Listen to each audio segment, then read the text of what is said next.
Hi guys, welcome back to my channel. My name is Tabi Rex, and if you're wondering why I have this beautiful art over here, I have the owner and the man behind this beautiful art. His name is Nigel, and today we're gonna learn more about his work, his journey into this art world. He's a fine art and a graphic designer, so I hope you will like this video. I hope it will teach you something. I hope it will inspire and motivate you. So please don't forget to subscribe to my channel and comment on this video. Let us know what you think, and I hope you enjoy it. Without further ado, let's get straight into the interview.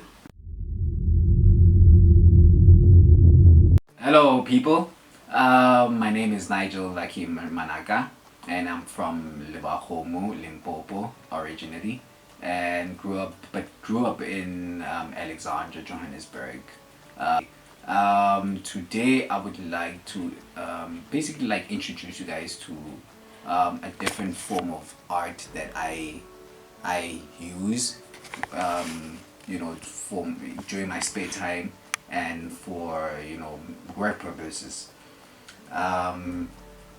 Yeah, firstly, the type of art that I normally do is I like to call it freestyle art and graphic art, simply because of I do not focus on should I say portraits or sketching just like normal people. I like mixing my art.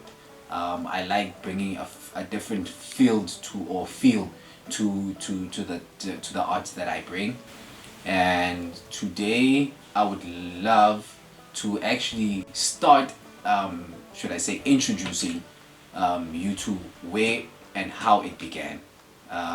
Like for instance, what inspired me and why does it inspire me to to go on and never stop, you know why I would love to basically introduce what I do to the world.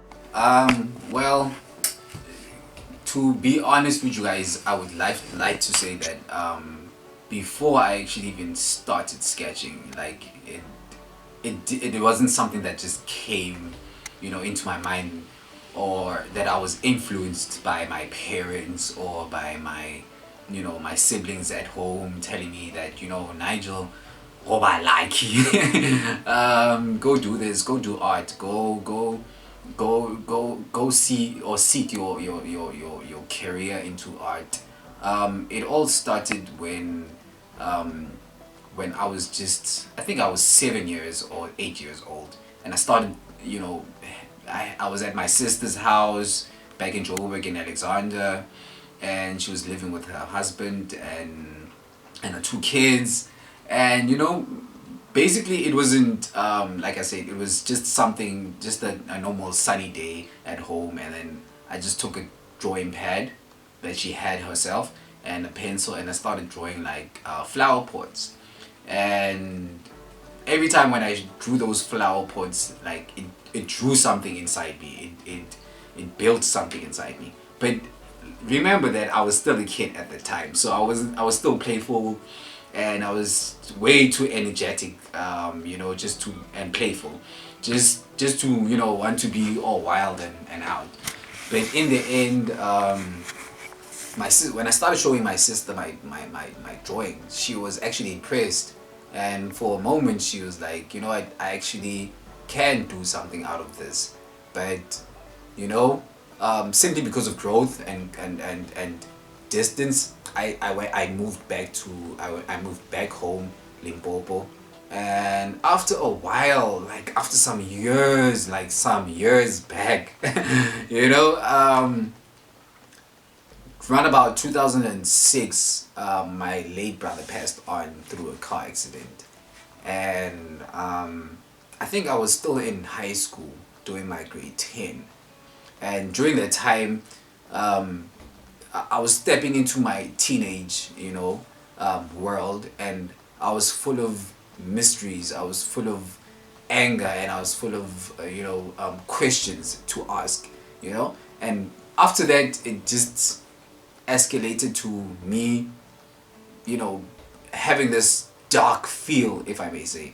you know, inside my art, and I started drawing like all these gothic type of things, you know, feeling this resentment, feeling, you know, neglected, feeling outcast, simply because of I was in that state. I had two other brothers that I followed, and one was in London for his boxing careers, and the other was working at a mine and studying at the same time. And I was the last born. Well, I am the last born. And if I could remember clearly, I remember when I bought my first drawing pad. It was like I think it was a big A4 or A6. I don't remember, but it was a big drawing sketchboard, and that's when I started drawing all these scary things, all these, like I was just pouring all my emotions, my madness, and you know, and then that's when I started realizing that, you know, I was missing something, and that something was called. So me moving back to Kimberley with my in-laws, you know, it actually showed me that, you know, love is possible. You don't need to go seek for love like outside, and you know, and seeking love elsewhere. And the funny thing about this whole story is that that's when I also discovered the love for art. I started traveling, you know, to art galleries. I started, you know, even though I was hanging around with, I wouldn't say such bad influence guys, but they actually showed me things that I never thought that I would actually see. And from then on, when I went to, I forgot what was the name of the gallery in Kimberley, but it was a huge place, and they had like drawings of Mandela, they had drawings of Walter Sisulu, they had drawings of, you know, even the Americans, Hillary Clinton herself, and they had so many dope portraits. And I don't want to lie, I actually didn't fall in love with color, but I actually fell in love with the sketch, simply because of I saw the detail inside the sketches that those people did, and they didn't just do them on canvases. They used everything, like from egg holders, and they used walls. They used anything that they could find, like even rusted steel. They would take it, and they would, you know, they would scrub it off, scrub the rusting off, and they would sketch, basically, like not just only paint. They put their minds into what they saw, what they had in mind. And then on, I fell in love with art. I was like, this is where I need to be. This is what I feel like I can do.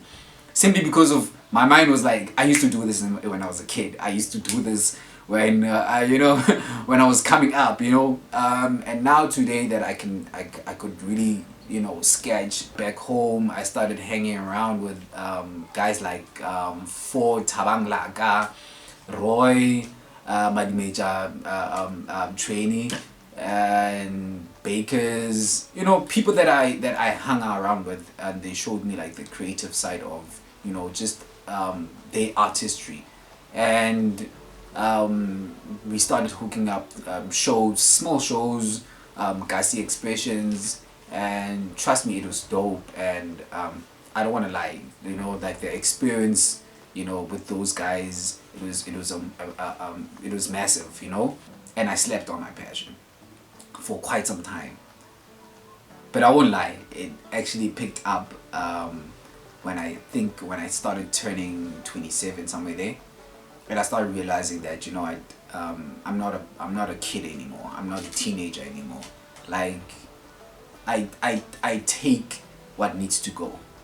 I go with what flows, you know, and I matured. I told myself that whatever I have and whatever that I don't have, it's gonna be best for me. It's gonna suit me. It's gonna make me someone or something in the years coming. And like my mind shifted. The things that I did shifted. The people that I was with, they also shifted. Basically, I was left alone. I was left with something that I couldn't put like a puzzle together with. You know, it made me think a whole lot, like where can I start? What should I do to make money, to make myself happy, to make, you know, my mom happy, you know, to make my family happy, to make them out there see that there is greatness in me, just like they see greatness in their own children, and just like they see greatness in the other people, or should I say other children next door. Because it was like that, it was kind of like challenging, you know, because when you start seeing your next door neighbor, bomaki, when they start finessing in life, and you have this little bit of equipment, or this little bit of shandies, if I may call it, it's never enough, people. Like, it's never enough. So what I'm trying to you know, like send this message out to the world is that, you know, life is difficult and life is full of challenges, but life shouldn't, just because of those challenges and just because of those difficulties are there, doesn't mean that you can't live. You gotta live. You have something to live for. You have something to give, you know. I started realizing that at a very late stage, instead of, you know, should I say discovering it, or instead of writing like a diary, or, you know, writing something about myself, you know, going forward with the things that I do. And to be honest, today I feel like normally say that I would give myself a pat on the back for, you know, for the little bit of art or the little bit of achievement that I was able to cover from all those years that I, you know, that I went through. You know, it wasn't easy, but, you know, today I am glad to say that I will pat myself in the chest to see my art, that it looks great and it's satisfying for me this far. So just to wrap up, you know, everything that we were discussing about, is that, you know what, people, you know, if when things really get tough, don't give in. You know, don't give in. There's a lot that you guys can do. There's a lot, I feel like most of us, we can achieve, but the only problem is that maybe it's because of friends and family.